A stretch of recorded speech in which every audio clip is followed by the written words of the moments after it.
All right, so welcome to the Don't Be That Guy webinar series. We're all about sales today. So it's brought to you by Bering McKinley. We love sales at Bering McKinley. We know that for most MSPs, sales is one of the biggest challenges. And Ryan, maybe you can validate that. Was it a challenge in your business or no? So yes and no. It's easy when you're at lower revenue numbers because you as the owner, nobody can sell like you can. Okay. And then as you get to those higher revenues numbers, this is one of the reasons I actually sold, was because running a sales team is difficult. Yeah, no doubt. And that is such a true statement, common statement. It's all the things. And what I've noticed, Ryan, and I don't know if it applies to you or not, is most MSPs, and when I say most, really majority, and by majority I mean vast majority, really anchor into this pattern of I got us to $1 million, but they don't recognize that they got there in a way that anybody who's not an asshole can get to $1 million. You got to be not an asshole and be somewhat social in your community. Yes. If you're a nice guy and you are meeting people, you're going to get those referrals, and you're doing a good job at $1 million. It's kind of hard not to do a good job. You're doing a good job, so of course people are going to refer you, and you're going to grow. But what happens is you get stuck. It used to be very common to say people get stuck at $1 million. Now what I'm observing in the last 5 years, people get stuck at 1.5. And what it takes to get to that, we'll just use the million as an example. What it takes to get from 0 to $1 million, don't be an asshole, be involved in your community, do a good job. To get to the 2 million, that's usually an owner who's a little more proactive about sales. Somebody who's just a little more a student of sales, kind of paying attention to what they're doing. Maybe they're better at asking for referrals, but they're a little more proactive, and maybe they added a little bit of light marketing to the mix, and that'll get a guy to 2.5 million. Yes. To get to 3 million, that's where you have to start bringing in some outside help. That salesperson, that appointment setter, that sales admin, and that's going to get you to the 3 million. And that's where people start plateauing again hard, because they didn't master the craft of sales management, but they did a good enough job that they got there. But most people, just vast majority of MSPs, won't get to 3 million. They just won't happen, and that's okay. But the cycle they get into is, I hired a salesperson came on, and it didn't work out. And now they fired the salesperson quit. Now they're down to 0 salespeople. Then there's this break, whether it's 6 months, a year, 2 years, and then they say, okay, I'm ready again. I'll hire another salesperson. And it goes exactly like the first time. So we talk a lot about, trying not to hire your first salesperson over and over again. Right. It's that break that kills you. It's that not taking a moment to self-reflect about why it didn't work out. If I talk to 100 MSP owners, most of them are gonna say, oh, I hate salespeople. I tried that. That doesn't work. That sucks. Salespeople are lazy. Oh, let me tell you about my last salesperson and how they scammed me, or how it just went terrible. And I'll listen, but all I'm thinking is, you don't get it yet. You don't get it. So what we try to do is really focus them on building that sales infrastructure before hiring that salesperson again, or hiring any salesperson again. Any experience with that? Does any of that ring true with you, or have you observed anything like that? I think it's uncanny as to how those numbers are accurate where it comes to sales. I'll be the first one to admit it was almost a daunting challenge for me to bring on and to put together that sales infrastructure. And I just didn't want to. I literally thought it would be easier to just go start some other company than to tackle that one inside my MSP. Right. And a lot of that had to do with that personal reflection of myself. It took a lot of growth to learn how to manage the technicians, to manage the admin side, build the HR department, policies, procedures, things like that. I saw building the sales team as a whole new thing. Like, this wasn't adding one more Lego onto the kit. This was, you're going to have to grow enormously as the business owner to be able to step back and accept the fact they are not going to sell at all like you. And it's going to have massive impact into, because of the way the project's being sold, it's going to have massive impact down the line. And I saw that not only costing me money, because, you know, salespeople are going to be the best ones to tell you how much they're worth because they're salespeople, right? And so we struggled with this a little bit. I ended up having one basically internal salesperson that put my quotes together for me. I would go out, talk to the client, do the leads, stuff like that, and then be like, okay, just write this up. I'll go get a signature. That's how I got to that 2 million, 2.1 million. And this was probably one of the large deciding factors in selling, is I just didn't want to do it. Yeah.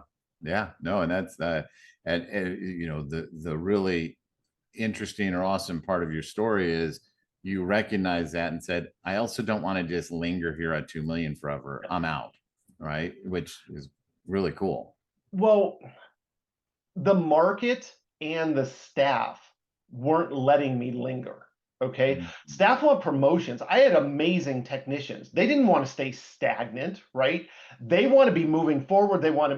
I had one leave, not because of anything other than he wanted to work on bigger networks. And that's not who we were as a company. We did small 25, 35. We had 2 or 3 bigger networks, but that wasn't enough to whet his appetite.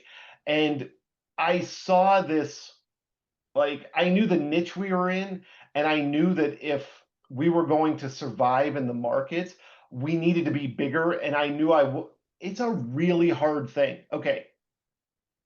Business owners out there, the managers, it's a tough thing to realize that you're the one that got this ship as far as you did, and you're not the right one to move it forward. You know, it's really interesting to say that. I have another video series that we do. It's called From the Trenches, where we interview active MSP owners, those that have sold recently. And we had a guy named Alex Farling on yesterday, and he's the guy. He went on to start Lifecycle Insights. Now he is a founder of a company called Empath, and you know, his whole we were on for 55 minutes, and half of it was him saying exactly what you just said. And he's like, I was a shitty CEO. I was a shitty owner. I'm a terrible manager. And he said, I can evidence that by, you know, having to sell my MSP under distress, starting Lifecycle Insight, still being the CEO, but having a great partner who was better at things than I was. And we 10x whatever I did in my MSP before we sold it, you know, a very few short number of years later. And now with Empath, I don't have to be the CEO. I just get to be an expert in the thing that I'm really good at. And now we are absolutely killing it. So he said, I wish someone would have told me. And he said, I don't know if I would have been able to hear it, but I wish somebody would have told me then, hey, your MSP is fine. You just can't be the CEO. Right. And that ego, you know, not in a bad way, just ego says, no, I should be the CEO. This is my company. It's like, that doesn't have to be true. What also doesn't have to be true is that you stay bad at things forever. Right. When we think about it, it takes that self-reflection, right? You have to be able to reflect on yourself. So when it comes to hiring those salespeople, yeah, you're going to have to be the sales manager for a while. But just because you think you're bad at it doesn't mean you have to be bad at it forever. In fact, the playbook is pretty straightforward to remove most of the obstacles. Okay. Yeah, that looks like we have a question. Is there something we need to address? So we do. So Josh can you link the other series In the Trenches? Can you send us the link? Great time for that question, Josh. Thanks, buddy. Yes, go to our YouTube channel. I'll make sure you get a link for it, but we're posting all of these in the YouTube channel. You can find them at the Bering McKinley YouTube channel, but I'll make sure to send that out, Josh. Any other relevant questions to what we're fucking talking about, Josh, ask. I'm just kidding you, Josh. All right. All right. So it doesn't now, where was I? When it comes to that sales management hat that you're going to have to wear as the owner for some period of time, you don't have to be at it forever. What you have to do is build that infrastructure, and that infrastructure is not hard to build. As these salespeople fail you because they came in with you not knowing what you're doing, and you having a big neon sign on your forehead saying, "I don't know what to do." Yeah. So of course that salesperson's gonna leverage or take advantage of you not knowing what to do. They're not going to come out and say it. They're not going to say, "You don't know what you're doing. Here, let me do this other nonsense." It just happens. So today we're going to talk about just the act of managing a sales team. Okay, just I wanted to start this series around what to do if you have salespeople right now. Okay, and not a lot of infrastructure needs to be put into place immediately, but a few things do. So the number one thing, I learned this from my mentor a long time ago, and it's taken me all these years to kind of really understand what he means, but he would always say, you manage sales activities, not salespeople. Salespeople by their very nature are kind of like wild horses. They don't want to be reined in too much. We've got to say, go do your thing, but do it at this volume. Go do your thing, but make sure to check these boxes. If I can set the expectation that you told me you want to make $100,000 a year, I told you your base salary is $50,000 a year. That means you have to earn 50,000 in commissions. That's not going to happen without a certain level of effort. Now let's define what that effort is. And you and I, sales manager and salesperson, will work together to determine what kind of effort you're going to have to put in to increase the probability of you earning that $50,000 in commission.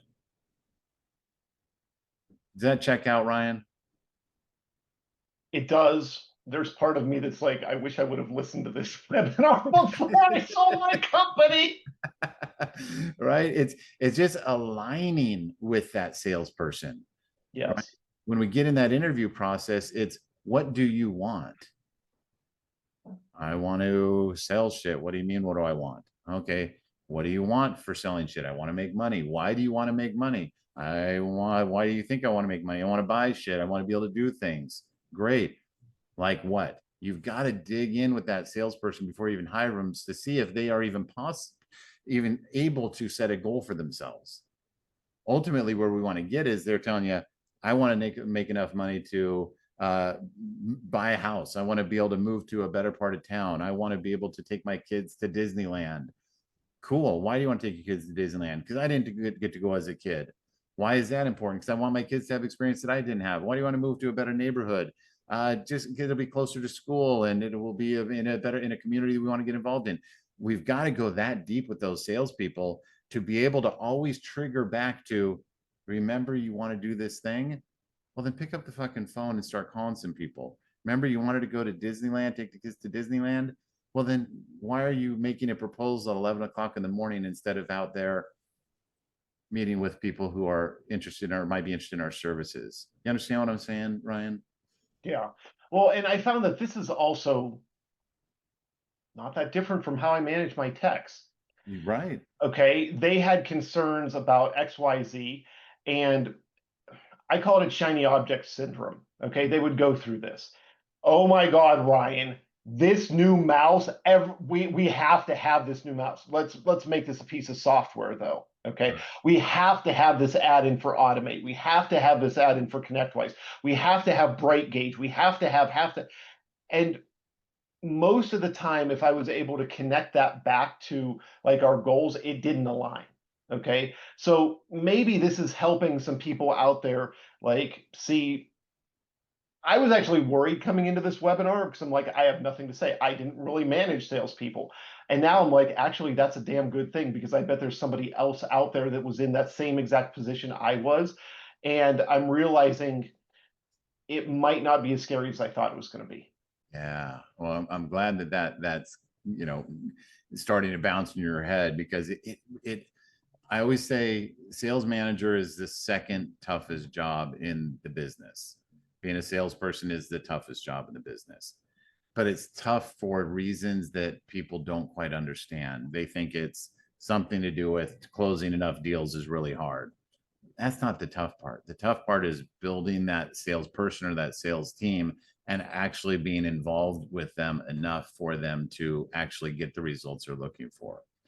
And let's take a pause on that for a minute and think about that word results. And we're going to put another word in there called effort. And this is a huge unlock for people in managing, sales activities.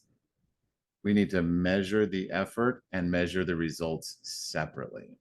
Okay? We can't just say your quota is $5,000 a month. Now go do some stuff. And this is what happens most of the time. I set the quota, 5,000 a month. Well, they didn't make it. Okay, now what? Well, they had some stuff in the pipeline. I'm going to keep them on. Cool. Now they didn't make quota the second month, the third month, the fourth month.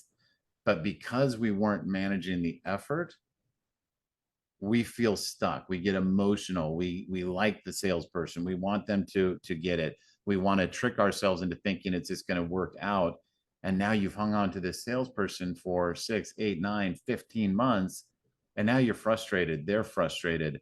And they're coming to work every day wondering if this is the day they get fired. That's not going to help their performance at all.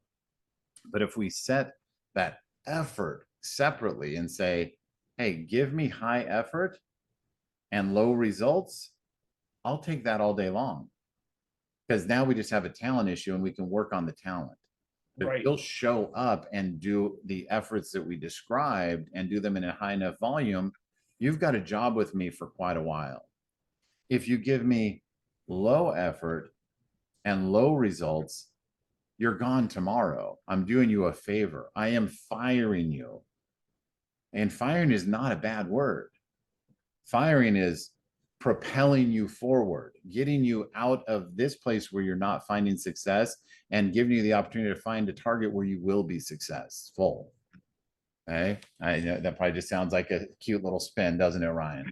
I was just going to say, I'm like, and if you actually put the human factor in this, like Josh isn't acknowledging in this moment, that's a hell of a lot harder to do for us sitting in the trenches, if you will, than that sounds. I actually agree with both.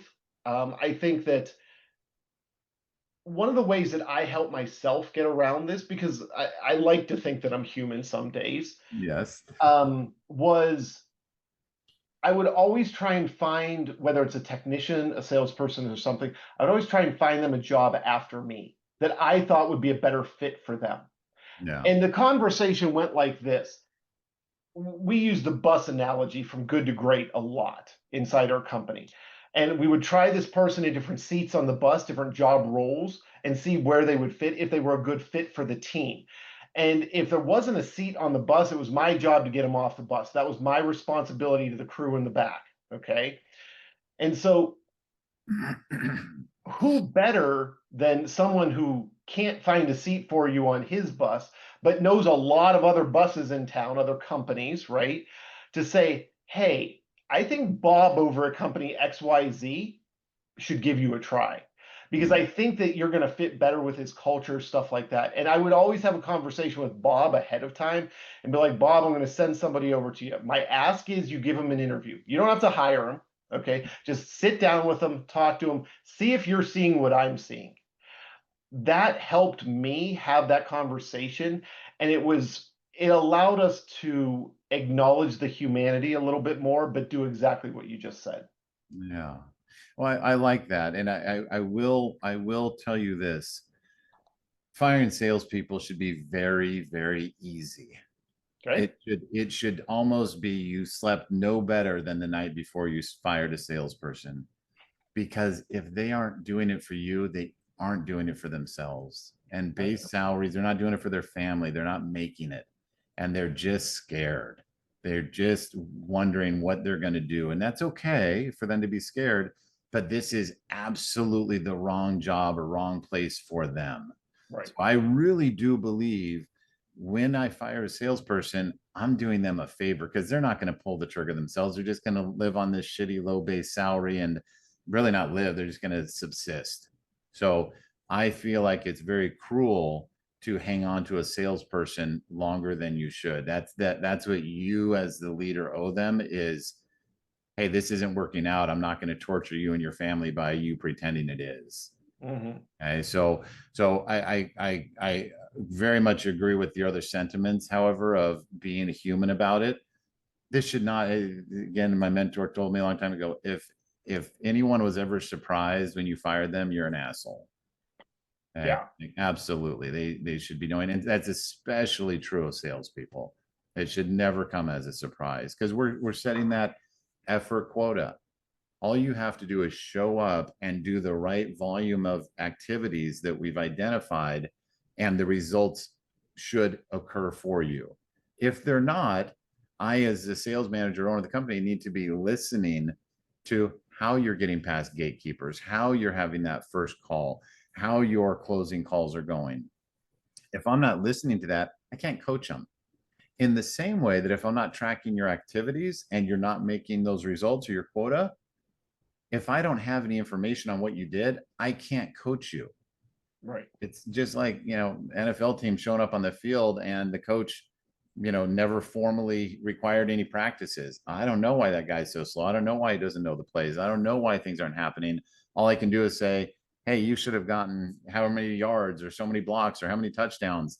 You should have gotten those. You didn't. Oh, well, I don't know what to do now.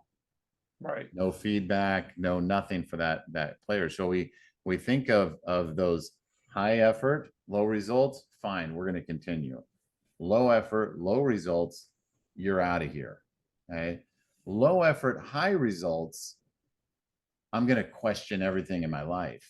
I'm going to question what's happening that you're able to get those results. Oh, it's because we have a massive amount of inbound leads. You're not having to work very hard for this. Why do I need you? All you're doing is doing an administratively good job that I probably had the time to do anyway. So why am I paying for this? And the answer could be varied. I don't know, but a lot of times it's just, hey, you're just picking up all of the things that are coming to us anyway. Our job is to go out and meet strangers and push, and we're not pushing hard enough. So those are the scenarios, and we think of those efforts. What are those activities of a salesperson? Can you think of a couple off the top of your head? Let's start with the one that is everybody's favorite, which is cold calling. Okay, let's use the word prospecting. Prospecting. And of that, cold calling is one of them. Now, I've been in this industry a long time, and the thing that I say over and over again is, do not hire a fucking third party appointment setter. Don't do it. If you do it, you are a fucking idiot. Okay. You weren't a fucking idiot if you did it before this webinar, but you're a fucking idiot if you do it after this webinar. And if you're in that place right now where you're considering doing it, just give me a call and I'll introduce you to as many people as you want who have done it. And you go ahead and ask them, would you do it again? And the answer will be no. And it doesn't mean that those companies are bad companies. It doesn't mean that the founders of those companies are snake oil salesmen.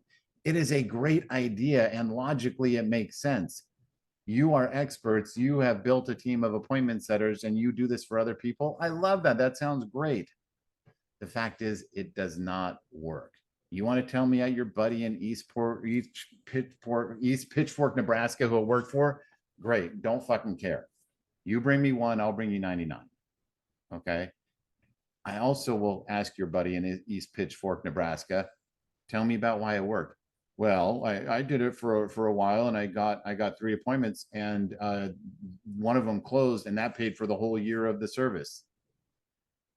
That's the benchmark to break even on this investment for your outsourced company. Sure, good for you. Okay. No, that's not a win. That's a, wow, you got lucky. You pulled the slot machine at the right time. Good for you. Okay. But the reason it doesn't work is because there's no emotional attachment. The appointment setter making that, or that salesperson, that appointment setter working for you, they know you, the owner, they know your services, they know their coworkers. They kind of know the community a little bit, but they're really attached to Bob is the owner. I love what Bob does. I love these techs. I buy into the vision of this place. Now, when I make these appointments, it will exude from me the confidence that I have and the enthusiasm I have for the company I'm working with. And now that appointment, that salesperson, that company is now on a journey with that potential client where they get to look back and say, oh yeah, well, you know, Joe called me on a out of the blue, and now here we are 10 years later, and we're doing business together. Okay, they have that history. I always use the example of Annette Sullivan, who was with Bering McKinley for the first 3 years of business, and Annette built this company. Right? She built it. We owe everything to Annette and her ability to prospect and the level at which she did it. And there's no reason on paper Annette should have been successful. Highly introverted, really, you know, unique personality that doesn't jibe with everyone in the world, but somehow she was amazing. And it was because she loved what we were doing. When she would talk to these MSP business owners on Facebook, on LinkedIn, in group chats, she just connected with them, and she cared so deeply about them, and she cared so deeply about Bering McKinley. It was very easy for her to say, yeah, why don't you talk to Josh? Why don't you see if there's something here for you? You've shared with me some of the challenges you're having. Let's see if what they're doing is a good fit for you. It was very, very natural for her, but it's because she loved me. She loved the business. She loved those prospects. You won't get that with an outsourced cold calling firm. And it doesn't mean those are bad people. I can't stress that enough. I know the leaders of Abstract and that other really cool guy. I don't remember where he's at. It's a big one right now too. Rev.io. They're all awesome people. I just don't have the confidence that it works based on the massive volume of people I've seen. So if you choose to do it, hey, good for you. Shame on you. I'll talk to you when you're done. You want to call me in 3 months? You want to call me today and tell you it's the best thing you've ever had happen to you and whatnot? I'll listen to you and I'll apologize to you. But I don't expect getting many of those calls. Okay. So what we're doing when we're hiring those people, we're abdicating our responsibility to build it for ourselves, own it, and actually do the work. You can get better results, but prospecting for sure. That is a major, major activity. Cold calling. What's old is new and what's new is old. Okay. People have said for 30 years, cold calling is dead. They've said it for 20 years. They've said it for the last 10 years. Who is saying it? People who don't know how to cold call, people who want to justify their reason to go to an outsourced cold calling firm, which, by the way, what did you just do? You said it doesn't work. Why are you paying $5,000 a month for something you don't believe works? And shitty marketing organizations that sell you marketing in a box. I'm forbidden by law to say her name. Okay. They're going to tell you cold call doesn't work. You got to do all this stuff. Okay. Do everything but connecting with another human being and asking them if you might be a good fit for their organization. Okay. Cold calling absolutely works. We're seeing that now more than ever. We see all the things that have been tried over the last 10 years, and there's a return to folks making cold calls. And cold call doesn't just exclusively mean I picked up the phone, tried to get through a gatekeeper and talk to an owner. It also means getting on LinkedIn and being a human. Our LinkedIn's are all messages are all filled with nonsense. When a human actually does it, when somebody who's actually empathetic and cool actually gets in to my LinkedIn, I'll talk to them. If it looks like a guy who copy and pasted the same message, now of course I'm going to ignore it. But if you take a more human approach to it, it actually really works.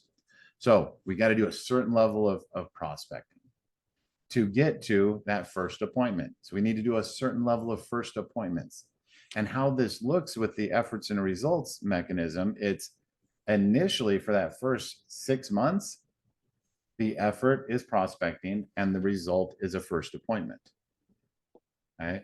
Once we get in a great cadence where first appointments are just coming, we're meeting that quota, then the first appointment becomes the effort and the creation of a proposal is the result.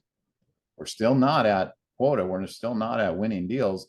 We're saying get enough first appointments, and that's going to lead to the opportunity to present proposals to people. Then eventually, probably 2-3 years in, proposals creation becomes the effort, and the closed sale becomes the result. And when I say 2 + 3 years, yeah, it really is that long. It is a long journey. You will fail at that so many times, but the trick is to not go through those gaps of not having a salesperson. Those gaps kill you. They strengthen that scar tissue that you got from your last experience. We need to make that commitment that once I go down this path, I'm never going to be without at least one salesperson in my organization. And eventually you get to ratchet up to, I'll never be without 2. And then eventually I'll never be without 3, because we have to keep leveling up, because you're going to see a churn, because you're going to fire very quickly. You're going to hire these people very slowly, but you're going to fire them very quickly. The minute they're not showing you that effort, they need to be gone for your sake and for their sake. You tracking with this, Ryan? I am. And what I'm sitting here thinking of is, I would like to poll the audience and be like, how many of you feel that you have it in you to do that? Because the mindset that I feel like I use to build my MSP is almost the opposite of the person that you're describing. It feels like it's 2 different people. And maybe what it is this is where I should have brought in, like, okay, you're the sales manager, you're the whatever, you're responsible for these people. Like, because I think that a lot of this is recognition of what you are capable of doing as a human being, because I don't know if I could have actually done that. Like, and I'm capable of a lot of things. Yeah. What part in particular would you think you may not be capable of doing? So the managing, the tracking, I understand all that. I still to this day have this thing inside me that I just sell.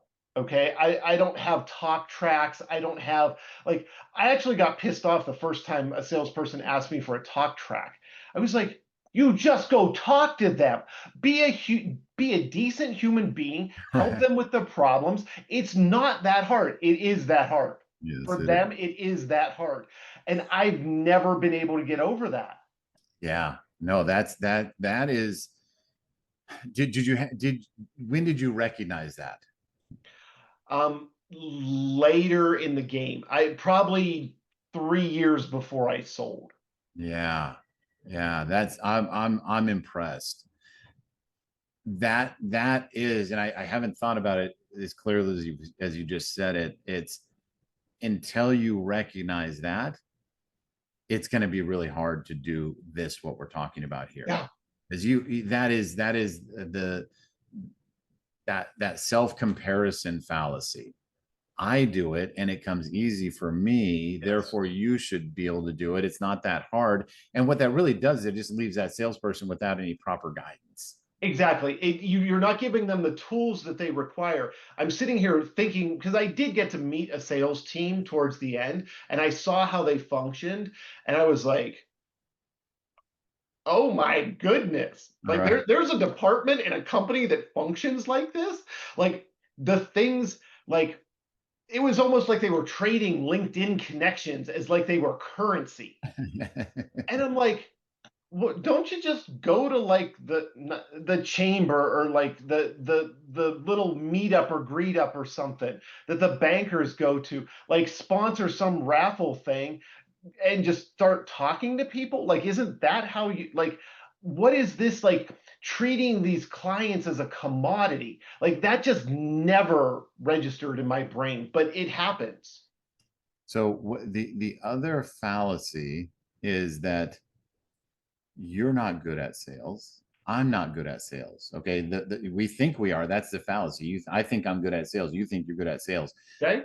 Fair. Owners, will, kind of maybe being falsely humble will say, I don't like sales. I'm not good at sales. Well, you are good at one aspect of sales. I am good at one aspect of sales. And that aspect is getting in front of a willing buyer and helping them solve their problem. Yeah. That is in all the things in sales, that's the easiest part for owners. It's the easiest thing in the world. if you're an owner, because there's so much relatability. Why I say you're not good at sales and I'm not good at sales is you and I have not had to do the grind of meeting a bunch of strangers and getting them from answering the phone or answering that email to the point where they're willing to buy from us. Yeah. Sales is, just like a professional athlete, like, maybe 5% of their entire career of in this sport that is theirs is actually spent in the ring or on the field. Okay? You and I, to use that analogy, would be, obscenely gifted athletes at whatever sport, and we just get to kind of show up and do it.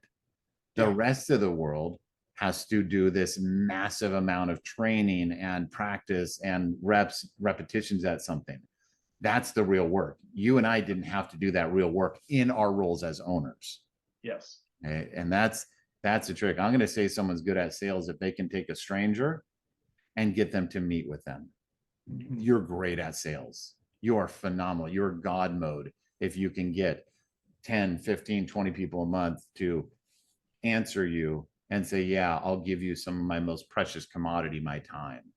You are a hero, a god. You are amazing. Once they meet with you, now it's just a personality game. Because here's the other kind of trick here. Selling MSP services in the world of simple and complex sales, this is a simple sale.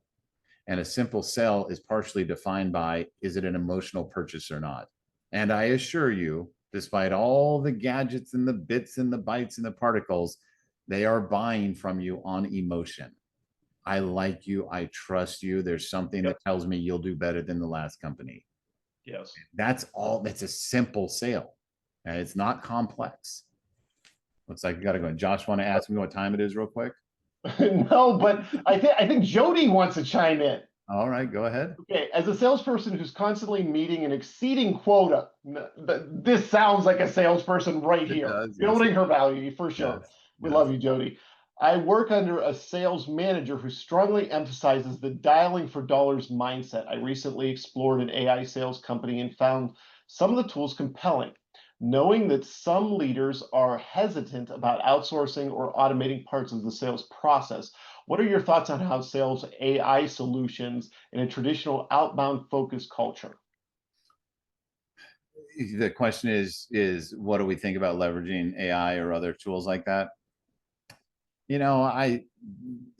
I'm skeptical, right? I haven't experienced it. I'm skeptical. I think anytime you can leverage AI to help train you as a salesperson to get more data points or tips and tricks, I think that's awesome. If we're talking about, hey, use this AI dialing bot and you can use your own voice, I'm skeptical because I haven't seen it. I think there might be a future in it, but if I can spot an AI generated YouTube video pretty quickly, and then I get that call that even remotely sounds AI, I'm not going to be that interested. Yeah. Because I don't like the phrase that sales is a numbers game.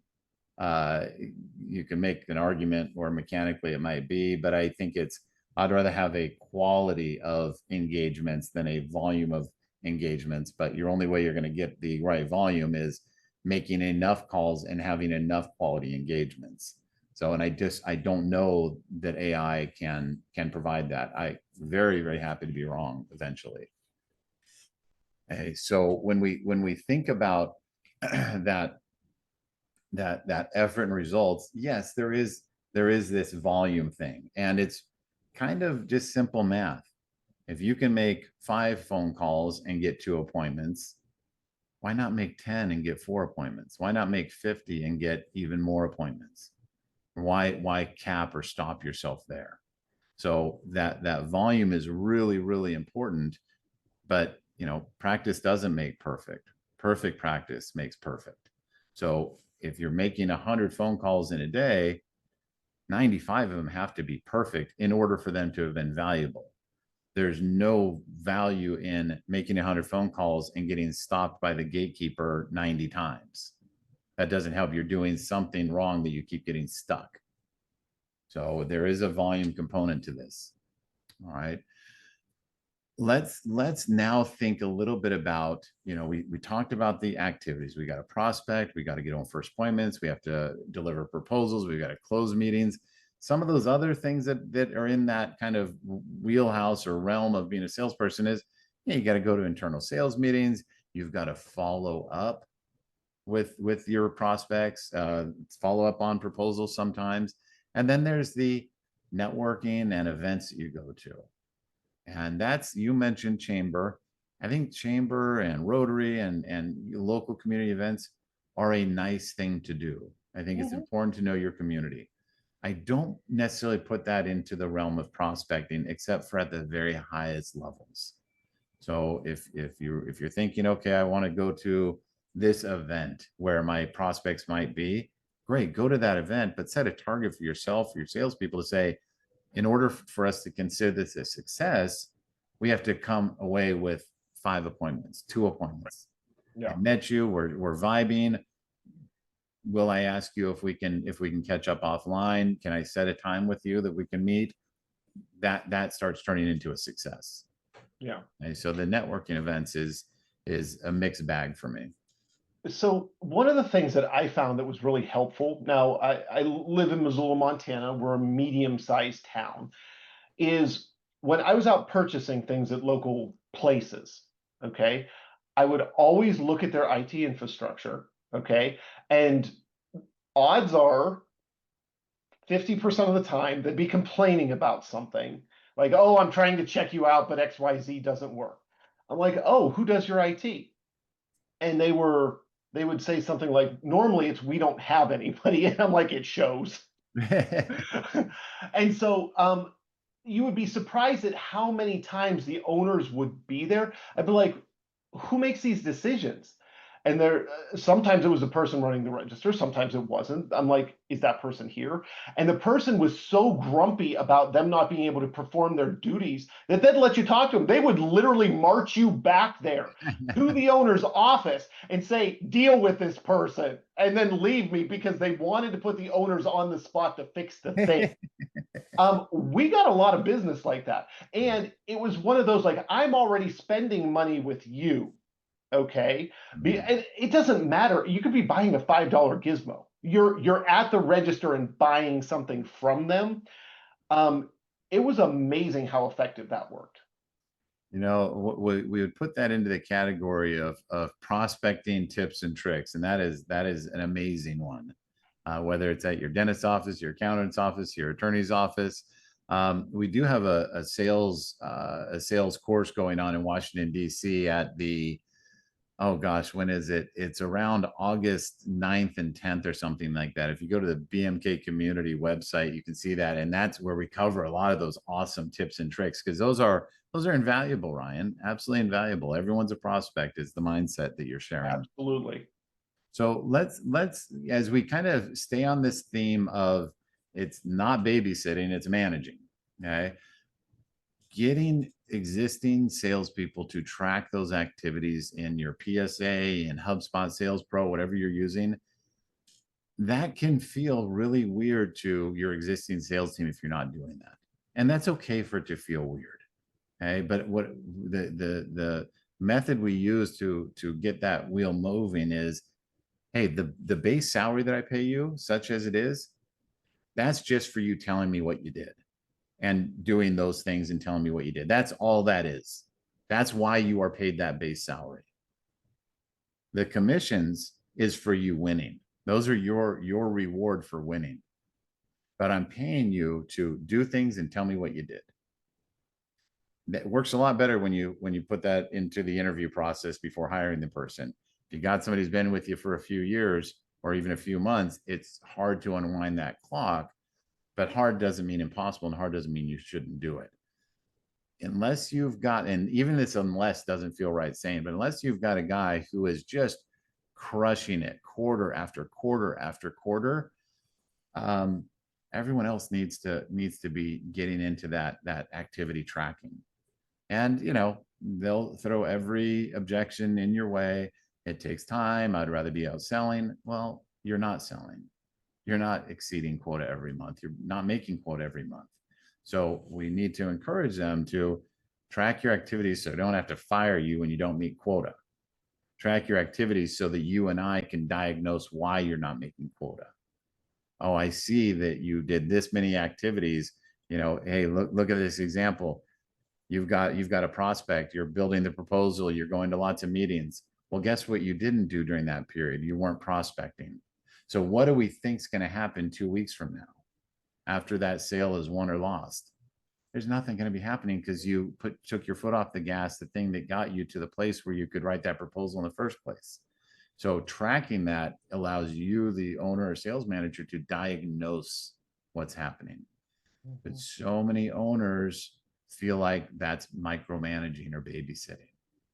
Right? Common thing we hear is, I don't want to have to do all that. I just want the person to go do the job. Go do what I hired you to do. That's first order thinking. That's not how the world works. Not even remotely. And what you're really saying is I'm too lazy to do the thing. And it's okay to be lazy. Well, then hire someone else to do it. Hire Ben Altman from Bering McKinley. He'll do this for you. That's what he does all day, every day with our clients, is he supplements the owner's efforts towards sales management. Okay. Hire somebody, do it yourself, hire your spouse to come work in the business. Somebody just needs to be their cheerleader and keeping them accountable to themselves, because remember, we know what their goals are and we want to help them achieve those goals. Now, if you think that effort to bring them to tracking their activities is tough, the toughest thing to do, and it is so necessary, they got to enter their time. Okay, they got to enter their time. And techs, it's hard to get them to enter their time because there's so much that goes into that. But salespeople, they do not want to enter their time. Not just because they're, phoning it in or not doing what they're supposed to do. It's just a pain in the ass. And that feels like the autonomy that many salespeople like about being a salesperson is now feeling like it's being challenged or removed. But again, we're working in the best interest of the salesperson. If you don't tell me how you spent your time, how many hours, I can't diagnose why you're winning or why you're losing. If I can't see that you spent, 20 hours this week working on proposals and 10 hours in meetings internally and 10 hours prospecting, I'm not going to be able to tell you why you're not making quota. I'm not going to be able to tell you why you're not succeeding at this role. But if you tell me, if you show me, if you track it, and listen, it doesn't have to be to the second. You can do this. You can enter your time twice a day and say, yeah, how did I just spend my morning? Well, that takes a lot of self-reflection. How did I spend my morning? Well, I was on Amazon and I was, arranging to have the tires, changed on the car. And I really didn't get to working until about 12:15. Well, that's kind of hard to admit. It's really hard to put down on paper. But if they can do that in a judgment-free zone and say, look, I know that happens. That's okay. But how is that going to help you meet your goals? Because salespeople tend to have a lot more urgencies and emergencies than anyone else in the business because they blend that life with their work.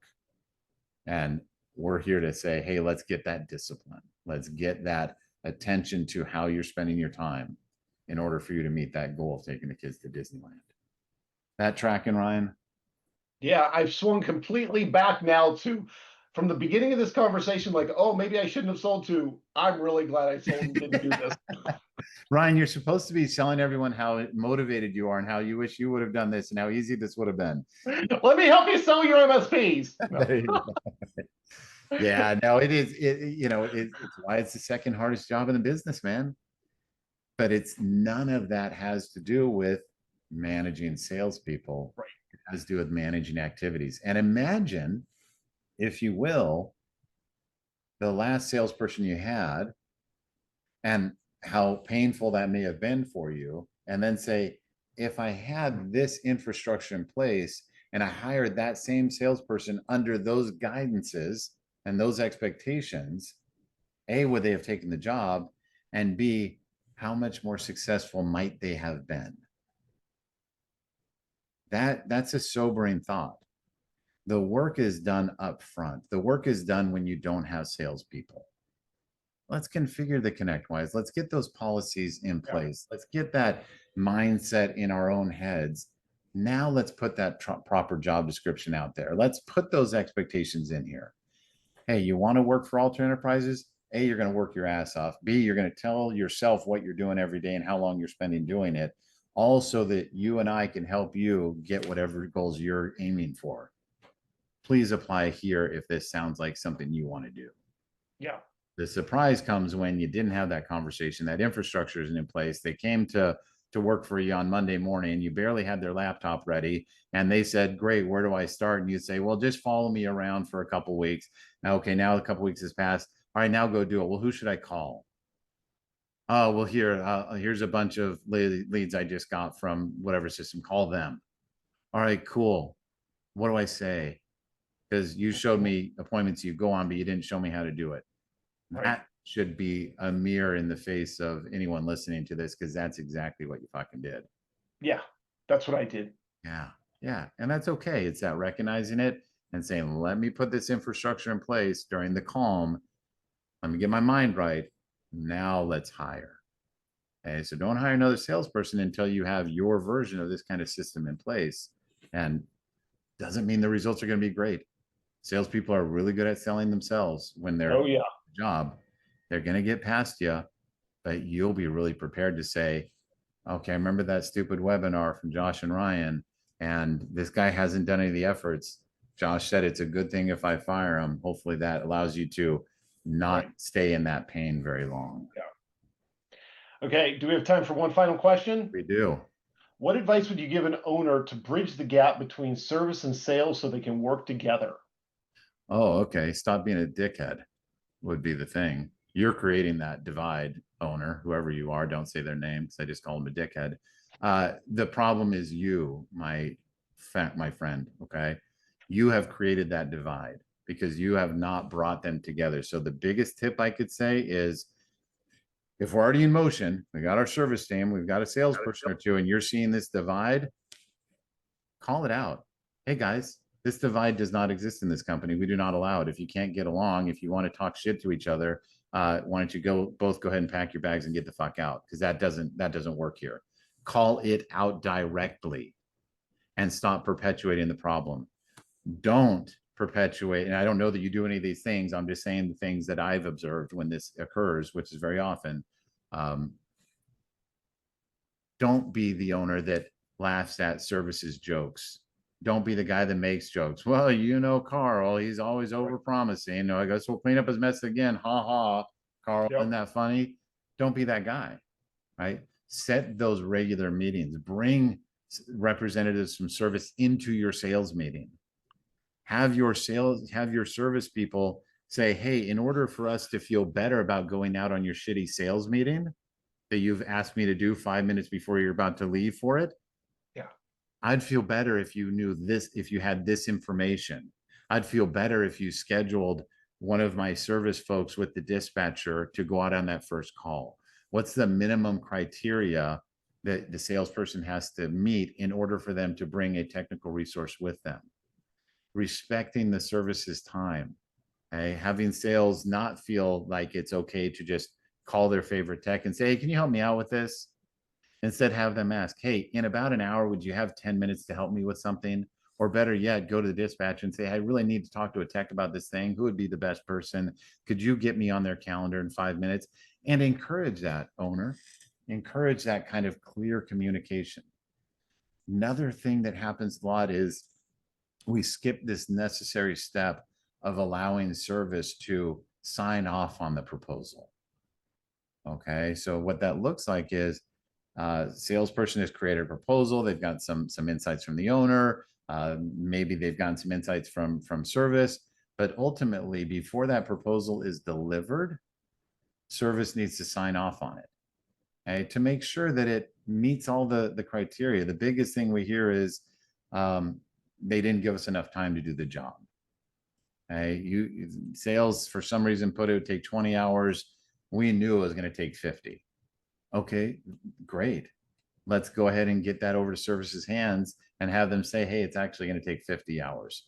All right, salesperson, how are you going to solve this? You've set the expectation of a certain budget and time frame with the client. Now service is telling you that it's not going to be that. Well, you're not going to solve that issue very well, but you're going to solve the next one by saying, I'm not going to guesstimate or set the expectation. Instead, I, the salesperson, am going to hear what the client's budget is, and that's a whole nother session. But I'm not going to come to service without the client's budget requirements. And then we're going to build a solution that meets their budget.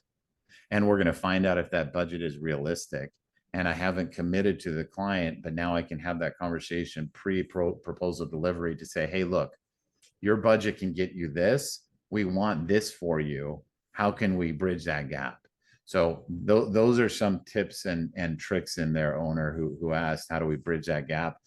It comes from you. It's you calling it out. It's establishing communication between sales and service before there's the next problem. And it's setting the right expectation that service gets to participate in that creation of the proposal. So hopefully there's some good tips in there.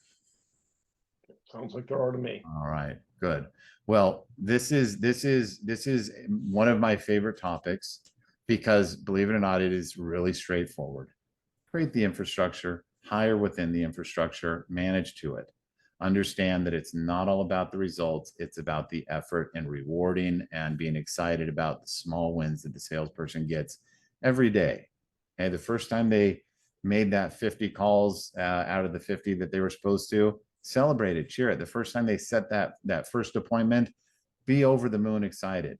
Okay, really emphasize those efforts. The results will come. All right, Ryan. Anything else that you would emphasize here? I think to put a bow on this for me is, I feel like I was a pretty typical MSP owner as far as my emotions went. I think that having a follow-up, if I was in the audience right now and I was even considering this, I don't know if I would try this just on my own. I would want some help. Okay, right. So maybe just a quick call. I'm clearly not the person to be talking to on this, unless you want the emotional response section, which it sounds like everybody out there's got their own version of that. One thing that you mentioned that I would have been interested in is, what is this person who you have at Bering that can help with this on a more day-to-day basis? I felt like I got walked over by salespeople because I didn't know. Okay. Right. And they're good at selling themselves. They are. We need them. Okay. Yeah. They need us. They need something to sell. Okay. So how do we bring that scariness level to a place where you might actually attempt it? And it sounds like you have some resources for that. Yeah, for sure. I mean, number one, anyone who is listening to this, just give me a call. I'll talk to you for free. All right, I'll chat with you about this all day long. When you really want to get to it, companies like Bering McKinley, this is what we do every day. And guys like Ben Altman are masters of this, and they make it look easy, and they can help you make it look easy eventually as well. So don't be afraid to ask for help. The return on investment is huge. But anyway, there's help out there. YouTube is a great place. Go on YouTube and say, how can I be a better sales manager? You'll get there that way too. So thanks, Ryan. Thanks everyone for showing up today, and we'll see you in a couple weeks.